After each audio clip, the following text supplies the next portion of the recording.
इसमें क्या है, इसमें एक एंटीना होता है। अब एंटीना की डेफिनेशन, इट इज अ, एक बार यार ये भी पूछा था हमारे सर ने भी, हमको इम्पोर्टेंट बताया था कि it is a piece of conductor which emits or absorb electromagnetic waves. ठीक है, अब होता है, अब देखो मैं एनसीईआरटी के टॉपिक वाइज अकॉर्डिंग बिल्कुल टॉपिक टू टॉपिक वाइज बता रहा हूँ। देखो यहाँ से इम्पोर्टेंट है कि इसमें एक मतलब वन वर्ड आंसर भी होता है और कभी कभी इसके ऊपर एक नंबर का न्यूमेरिकल भी पूछा जाता है। जैसे कि इसमें होता है वेवलेंथ और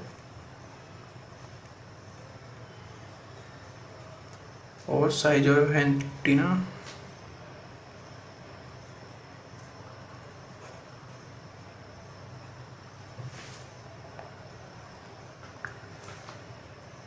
रिलेशन। देखो जो साइज है ना वो lambda by 4, where lambda is equal to wavelength of EM wave. ठीक है, जो उस एंटीना से इलेक्ट्रोमैग्नेटिक वेव वहाँ से ट्रांसमिट की जाएगी या एब्जॉर्ब की जाएगी। तो ये हो गया उसका साइज, ये कितना हाइट होगा उसका। ठीक है, अब आता है यार देखो इसमें एक जो ग्राउंड वेव प्रोपगेशन है ना, देखो मैंने एक तो पॉइंट ये बता दिया कि एंटीना क्या होता है, दूसरा पॉइंट ये है साइज। अब तीसरा होता है कि इसमें एक कमी होती है यार ग्राउंड वेव प्रोपगेशन में, है ना, तो वो होता है एटेन्यूएशन, जो मैंने डेफिनेशन में बताया था। अब इसको समझ में आएगा कैसे एटेन्यूएशन। देखो in ground wave propagation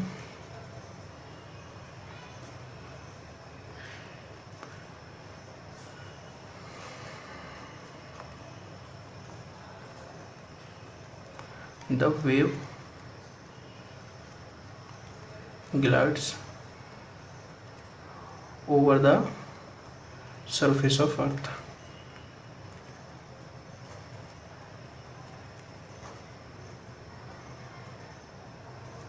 when wave glides over the surface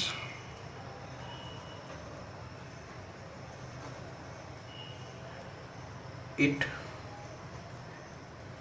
induces a current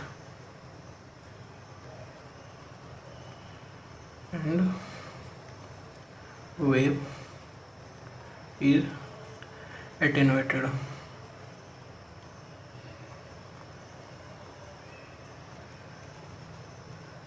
And absorption of energy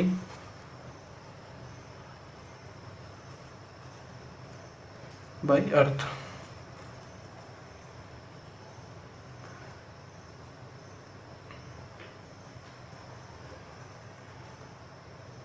ठीक है, देखो इसमें एक डिसएडवांटेज है। देखो जैसे कि यार ये वेव कोई भी, चलो मैं यहाँ पे समझाने की कोशिश करता हूँ कि कोई वेव है, ये एटमॉस्फेयर, ये है हमारा अर्थ सरफेस, ठीक है, और ये हमारा हो गया एंटीना।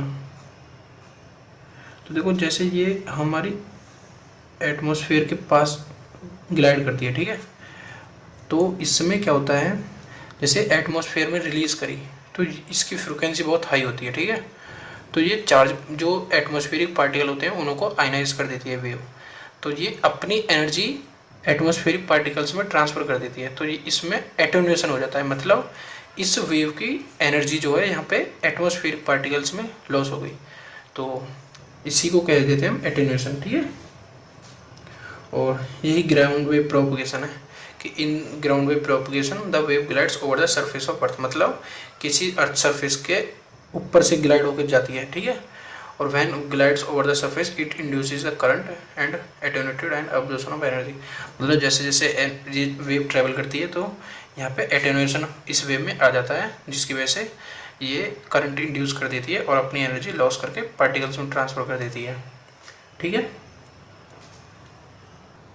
तो ये नेक्स्ट टॉपिक था यार स्काई वेव प्रोपगेशन, ठीक है। तो यार स्काई वेव प्रोपगेशन में देखो ये 3 चीज़ इंपॉर्टेंट है। देखो एक तो इस लेयर का ध्यान रखना है, स्ट्रेटोस्फेयर, ठीक है। और देखो ये चारों के चारों नाम याद कर लेना, ठीक है। और देखो इसमें होता क्या है, देखो अब मैं तुमको हिंदी में समझाता हूँ। In this mode of propagation the electromagnetic wave from transmitting antenna and move towards the ionosphere and come back after reflection. देखो ये वेव हाई फ्रिक्वेंसी वेव होती है। और देखो इंपॉर्टेंट टॉपिक पॉइंट ये है, इसको इस फ्रिक्वेंसी से इस फ्रिक्वेंसी की रेंज को हम यहाँ से ट्रांसमिट करते हैं तो आयनोस्फेयर को जाके वो रिफ्लेक्ट होती है।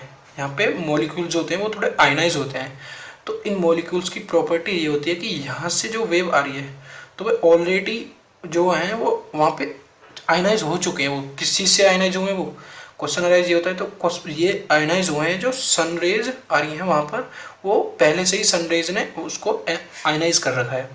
तो ये जो एनर्जी है इस वेव की यहाँ पे आने के बाद वो लॉस नहीं होगी, तो वो जैसे ही वो आयनाइज पार्टिकल से कोलाइड करेगी वेव तो यहाँ से रिफ्लेक्ट हो जाएगी और रिफ्लेक्ट होके वापस अर्थ की सरफेस टुवर्ड आ जाएगी and come back after reflection into the earth atmosphere, ठीक है। और वो हमको यहाँ पर रिसीव हो जाएगी। तो देखो इससे हमको यहाँ पे बार बार एंटीनाज इंस्टॉल करने नहीं पड़े, तो इसका फ़ायदा ये हुआ, ठीक है। तो इसी मतलब यहाँ से यहाँ तक ये डेफिनेशन हो गई। और इसमें इंपॉर्टेंट टॉपिक एक तो ये फ्रिक्वेंसी रेंज है और ये लेयर्स हैं और ये डेफिनेशन तो हो गई, ठीक है। तो यार देखो अब आता है नेक्स्ट टॉपिक इसकी स्पेस वेव प्रोपगेशन। तो देखो इसका पहले प्रिंसिपल समझना है, ठीक है। तो इसमें देखो our ionosphere behaves differently for electromagnetic waves, है ना। तो देखो अलग फ्रिक्वेंसी की वेव के लिए वो आयनोस्फीयर जो है वो डिफरेंट तरीके से बिहेव करेगी। जो लो फ्रिक्वेंसी की वेव है उसके लिए कुछ अलग उसका बिहेवियर होगा और जो हाई फ्रिक्वेंसी की वेव है उसके लिए कुछ अलग उसका बिहेवियर होगा, ठीक है। तो देखो जो लो फ्रिक्वेंसी की वेव थी 3 से लेके 3 मेगाहर्ट्ज तक 30 मेगाहर्ट्ज तक की फ्रिक्वेंसी, है ना। तो उसको क्या कर रहा था आयनोस्फीयर स्काई वेव प्रोपगेशन में वो रिफ्लेक्ट कर देता था, है ना। अभी पढ़ के आए पीछे। तो इस वाले में क्या है, अब जो ये भी इलेक्ट्रोमैग्नेटिक वेव है 40 मेगाहर्ट्ज से जो ऊपर की वो है वेव्स, ठीक है। तो उनके लिए कैसे बिहेव कर रही है, अगर 40 से प्लस में जा रही है ना कोई वेव तो वो यहाँ पर रिफ्लेक्ट नहीं होगी कहीं पर भी, वो डायरेक्ट इसको क्रॉस करके पेनिट्रेट करके, है ना, the wave get penetrate the ionosphere, वो पेनिट्रेट करके वो सीधा सैटेलाइट पे पहुंचेगी, ठीक है। वहाँ पे होगा सैटेलाइट। और सैटेलाइट पर क्या होता है, एक होता है रिसीवर और रिसीव करके उस सिग्नल को वहाँ से फिर और हाई फ्रिक्वेंसी के साथ वहाँ से अगेन ट्रांसमिट कर देता है। तो देखो ये कम्युनिकेशन है ये बहुत लार्ज स्केल पे यूज़ किया जा सकता है। जैसे कि अब हम DTH जो सर्विस है उन्होंने भी यही स्कीम मतलब यही चीज़ यूज़ की जाएगी। कैसे कि वो अपना डाटा एक एंटीना पर भेजा, मतलब उन्होंने जैसे लाइव मैच चल रहा है अब आप देखते हो, तो लाइव मैच के थ्रू क्या होता है यहाँ पर कोई टीम यहाँ पे मैच खेल रही है, ठीक है, उसका ब्रॉडकास्टिंग इस एंटीने पर हमने कर दिया, ठीक है। और उस एंटीने के थ्रू हम एक सीधी हाई फ्रिक्वेंसी वेव एक क्रिएट करते हैं, ठीक है ना, एक जो कि सैटेलाइट तक पहुंच जाती है। उसकी फ्रिक्वेंसी नियरली होती है 40 मेगाहर्ट्ज प्लस, ठीक है, इससे प्लस में होती है। तो यहाँ पे क्या होता है वो रिसीवर उसको रिसीव करके उसके एम्पलीट्यूड को और इंक्रीज कर देगा, ठीक है। और एम्पलीट्यूड को इंक्रीज करके इतनी हाई फ्रिक्वेंसी के साथ भेजेगा कि वो बहुत ही जल्दी से ट्रांसमिट होके वहाँ से रिसीवर्स तक पहुँच जाए, ठीक है। तो जैसे ही रिसीवर पर पहुँचेगी तो वो उस वेव की फ्रिक्वेंसी हाई होगी जिसमें कि डिस्टॉर्शन नहीं हो सकता कोई भी। अब देखो डिस्टॉर्शन का मीनिंग मैं भी थोड़ा आगे समझाऊंगा क्लियरली, ठीक है। अब यहाँ तक तो आपको समझ में आ गया होगा, ठीक है। अब देखो यार, इसका आता है डेरिवेशन, ठीक है। अब मैं डेरिवेशन समझाने वाला हूँ। तो यार देखो, इस टॉपिक में प्रोपगेशन ऑफ वेव में खाली डेरिवेशन पूछा जाता है, और या तीनों में से एक पूछा जाता है, ठीक है। ये बिल्कुल अब ध्यान से समझने की बात है।